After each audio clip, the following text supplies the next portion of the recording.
সালামু আলাইকুম। গত মঙ্গলবার আমরা গিয়েছিলাম জেঠুয়া গরুর বাজারে, অর্থাৎ এই গরুর বাজারটি মূলত সাতক্ষীরা জেলায় তালা থানায় অবস্থিত। আপনারা এখানে যে নদীটা দেখতে পাচ্ছেন, এই নদীটা মূলত কপোতাক্ষ নদ। অর্থাৎ আপনারা ছোটবেলায় পাঠ্য বইয়ের মধ্যে মাইকেল মধুসূদনের নাম অনেকেই শুনেছেন। এটাই হচ্ছে সেই মাইকেল মধুসূদনের কপোতাক্ষ নদ। আর এই নদীর কথাই কবি তার কবিতার মধ্যে উল্লেখ করেছিলেন। আর এই নদীর পাশেই মূলত গরুর বাজারটি অবস্থিত। যাই হোক, আমরা যেহেতু গরুর বাজারে এসেছি, তাই এই বাজারে গরুর দাম দর কিরকম এবং কি কি গরু পাওয়া যায় সেগুলো আপনাদের মধ্যে তুলে ধরার চেষ্টা করব। আমরা মূলত সোমবার রাতের বেলায় বাড়ি থেকে বের হয়েছি বাজারের উদ্দেশ্যে এবং মঙ্গলবার সকাল সকালেই বাজারে পৌঁছে গিয়েছিলাম। এই বাজারটি মূলত বিকেল বেলায় বসে, তাই আমরা যেহেতু সকালবেলায় বাজারে গিয়েছিলাম, তাই আশেপাশের জায়গাগুলা ঘুরে দেখার চেষ্টা করেছি।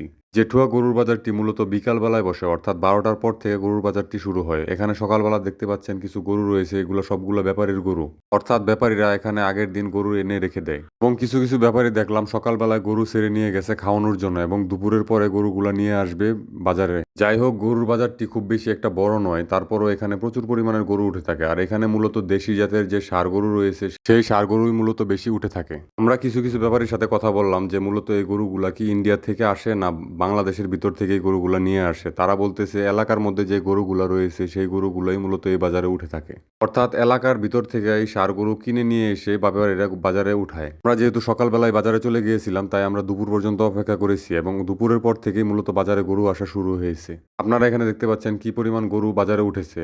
আমরা মূলত এই বাজারটিতে গিয়েছিলাম গরু কেনার উদ্দেশ্যে। আর এই বাজারে যাওয়ার কারণ হচ্ছে আমরা ইউটিউব এবং ফেসবুকে বিভিন্ন ধরনের প্রতিবেদন দেখেছিলাম যে এই বাজারে দেশি গরুর দাম একেবারেই কম। আমাদের মতো আরো অনেক মানুষ গিয়েছিল এই বাজারটি থেকে গরু কেনার উদ্দেশ্যে। যেহেতু আমরা সকালবেলায় গিয়েছিলাম, তাই অনেকের সাথে আমাদের দেখা হয়েছে, এক একজন এক এক জায়গা থেকে এসেছে। কিন্তু বাস্তব চিত্র হচ্ছে সম্পূর্ণই উল্টা। আমরা যেসব গরু প্রতিবেদনের মধ্যে দেখেছিলাম যে 45,000 টাকা করে বিক্রি করতেছিল, ওই গরুগুলাই বাজারে গিয়ে দেখি 60,000 টাকা দাম চাচ্ছে এবং 55,000 টাকা হলে বিক্রি করবে। বাজারে আমরা 3টা পর্যন্ত ছিলাম এবং 3টার মধ্যে এই শাড়ির যে গরুগুলা রয়েছে তার মধ্যে কিছু গরু বিক্রি হয়েছে। আপনারা এখানে যে গরুগুলো দেখতে পাচ্ছেন তার মধ্যে থেকে 7টা কি 8টা গরু একজন ভাই নিয়ে গিয়েছে।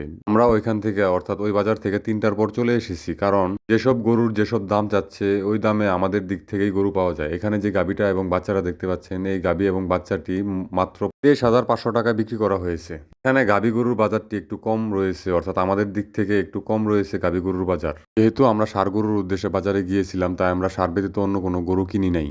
আমাদের মতো অনেকেই গরু না কিনে বাজার থেকে চলে এসেছে। আপনাদের উদ্দেশ্যে একটা কথা বলে থাকি, যদি আপনারা গরু কেনার সময় না জিততে পারেন, তাহলে কোনো সময়ই গরু বিক্রি করার সময় জিতবেন না। অর্থাৎ গরু কেনার সময় যদি বেশি দাম দিয়ে গরু কিনেন, তাহলে বিক্রি করার সময় আপনারা খুব বেশি একটা প্রফিট করতে পারবেন না। তাই সবসময় বুঝে শুনে গরু মহিষ ক্রয় করতে হবে। যাই হোক, আপনাদেরকে আমরা সবসময় সঠিক এবং সত্য তথ্য দেওয়ার চেষ্টা করি। আজকের মতো এই পর্যন্তই। সবাই ভালো থাকবেন, সুস্থ থাকবেন এবং আমাদের জন্য দোয়া করবেন। আসসালামু আলাইকুম।